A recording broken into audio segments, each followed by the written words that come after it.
बिस्मिल्लाहिमिनश्शैतानिर्रजीम बिस्मिल्लाहिर्रहमानिर्रहीम। अस्सलामुअलैकुम प्यारे बच्चों।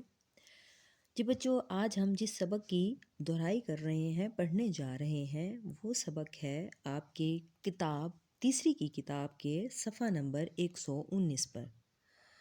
तो इसका जो टॉपिक है वो नहायत ही मज़ेदार है टॉपिक है और पूरा सबक बहुत ही दिलचस्प है।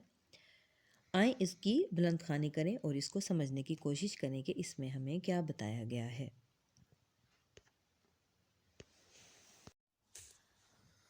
तो जी बच्चों, खोल लें सफ़ा नंबर 119। उन्वान है हमारा सच्ची खुशी। सच्ची खुशी यानी दिल से खुश होना, बेतहाशा खुश होना सच्ची खुशी कहलाता है। दीबा मुजफ्फरगढ़ में रहती थी। दीबा बच्ची का नाम है और मुजफ्फरगढ़ पाकिस्तान के एक शहर का नाम है। मुजफ्फरगढ़ के पास गांव में सैलाब की वजह से बहुत तबाही हुई थी। तबाही का मतलब बहुत ज़्यादा नुकसान हुआ था। हुकूमत ने लोगों की मदद के लिए दीबा के घर के पास कैंप लगाया था। कैंप का मतलब होता है खैमा।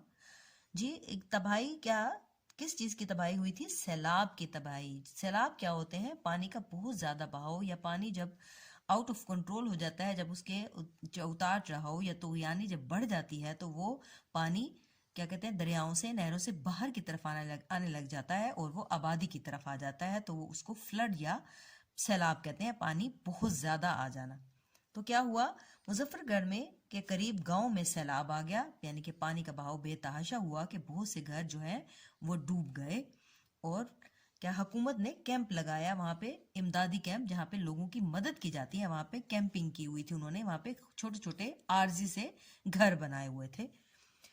अब आगे देखते हैं क्या हुआ। एक दिन अम्मी ने इसको कहा, यानी कि दीबा की अम्मी ने कहा कि वो कैंप में लोगों को खाने का सामान और कुछ कपड़े देने जा रही हैं। दीबा ने भी कैंप में मौजूद बच्चों के लिए कुछ किताबें और खिलौने एक थैले में डाले। फिर इसकी नजर उन जूतों की तरफ गई जो इसने एक हफ्ता पहले खरीदे थे, लेकिन कुछ सोचकर उसने वो जूते पहन लिए और थैले में अपने पुराने जूते डाल दिए।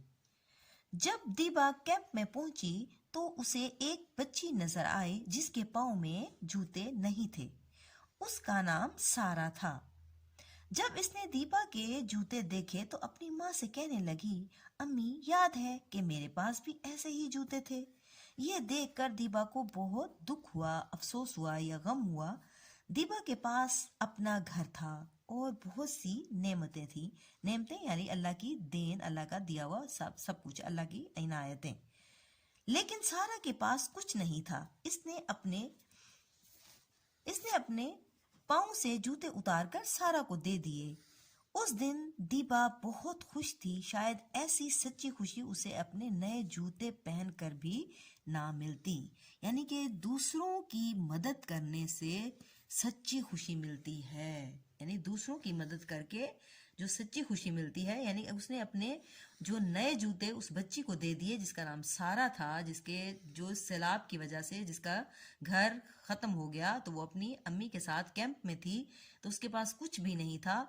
तो जब दीबा ने अपने जूते दिए, अगर वो अपने नए जूते खुद पहनती तो उतनी खुशी महसूस ना करती, लेकिन उसने सारा की मदद करके उसको उसको जूते दिए, तो उसको जो दिली खुशी, जो सच्ची खुशी मिली, वो शायद उसको अपने नए जूते पहनकर ना मिलती। इसमें बताया गया कि दूसरे लोगों की मदद करना बहुत अच्छी बात है और उससे दिल से खुशी जो होती है वो आपको कभी भी नहीं मिल सकती। अब आ जाए मश्की सवालात की तरफ। जी, देख लेते हैं सबसे पहले अल्फाज मायने। दुख का मतलब होता है गम। नेमतें अल्लाह की इनायत। सैलाब पानी का तेज बहाव। तबाही होता है नुकसान।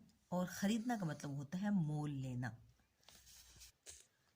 अब आ जाए सवालात की तरफ। पहला सवाल है, सैलाब कहाँ आया था? तो पीछे हमने पढ़ा सैलाब कहाँ आया था, मुजफ्फरगढ़ के करीब एक गांव में। तो हम लिखेंगे मुजफ्फरगढ़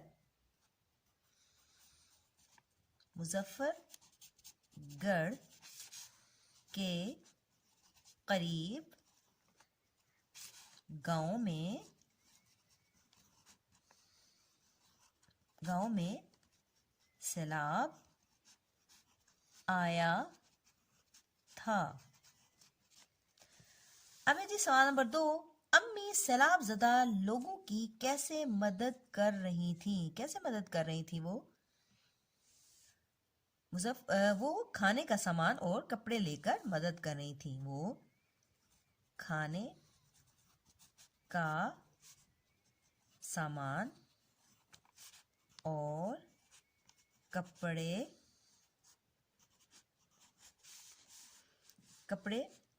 लेकर उनकी मदद कर रही थी। अब है जी सवाल नंबर 3। दीपा ने कैंप में क्या देखा? उसने क्या देखा था कैंप में? एक बच्ची देखी थी ना, जिसका नाम क्या था? सारा था। ऐसे ही है ना। एक बच्ची देखी। क्या था उस बच्ची में? एक बच्ची देखी जिसके पास क्या थे? शूज उसके पास नहीं थे। जिसके पास जूते नहीं थे। आप लोगों ने कभी किसी की मदद की है? करके देखें, फिर आपको पता चलेगा कि सच्ची खुशी क्या होती है। दूसरों की मदद करने से आप में सच्ची खुशी मिलती है। दीपा ने सारा की कैसे मदद की? जी शाबाश। उसे अपने नए जूते दे दिए थे। उसे अपने नए जूते दे कर मदद की। कभी दिल नहीं करता ना, अपनी एक कोई नई चीज किसी को भी देने को दिल नहीं करता, क्योंकि वो हमें बड़ी अजीज होती है। और जब अजीज तरीन चीज हम किसी की मदद के लिए दे देंगे तो उसका वाकईतन हमें बहुत मजा आएगा और उसमें हमें दिली खुशी होगी। अब है जी सवाल नंबर 2। अरकान मिलाकर अल्फाज बनाएं। अब है जी से ला ब, तो कैसे मिलाएंगे इसको? पहले सीन, फिर बड़ी ए, सैलाब। ये हमारा लफ्ज मुकम्मल हो गया। अब है जी तबाही। तबाही।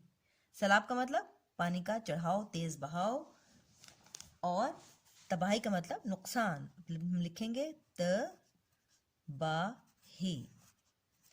इसके बाद है जी नंबर 3 पर थैले। तो थैले बनेगा लफ्ज थैले। खरीदे। खरीदना। खरीदे का मतलब मोल लेना, पैसों से कोई चीज लेना। अब है नेमतें। नेमतें अल्लाह ताला की देन, अल्लाह ताला की इनायतें।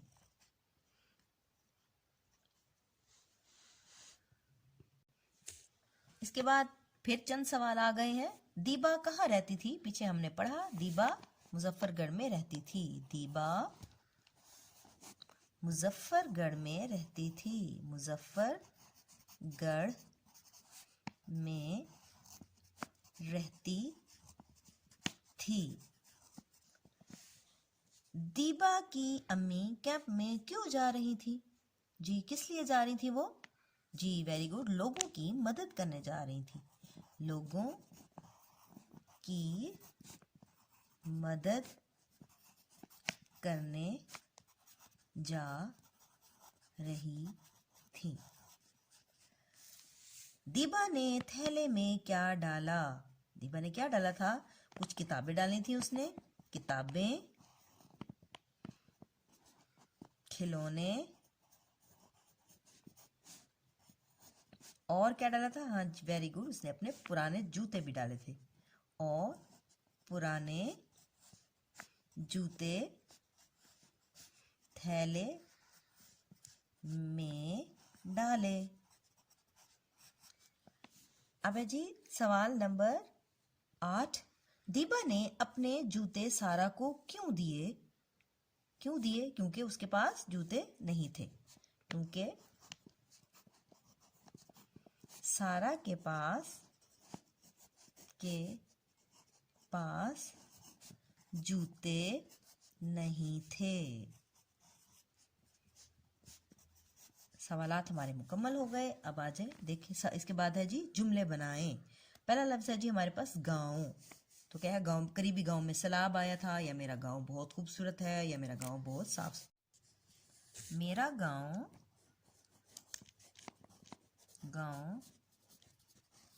बहुत साफ सुथरा है। नंबर 2 पर है जी लफ्ज मौजूद। तो हम बनाएंगे इसका जुमला, अल्लाह हर जगह मौजूद है। नंबर 3 है खरीदे। मैंने ईद के कपड़े खरीदे। इसके बाद है सोच। लफ्ज़ है सोच। अपनी सोच को बुलंद रखो। इसके बाद है नेमत। पानी अल्लाह की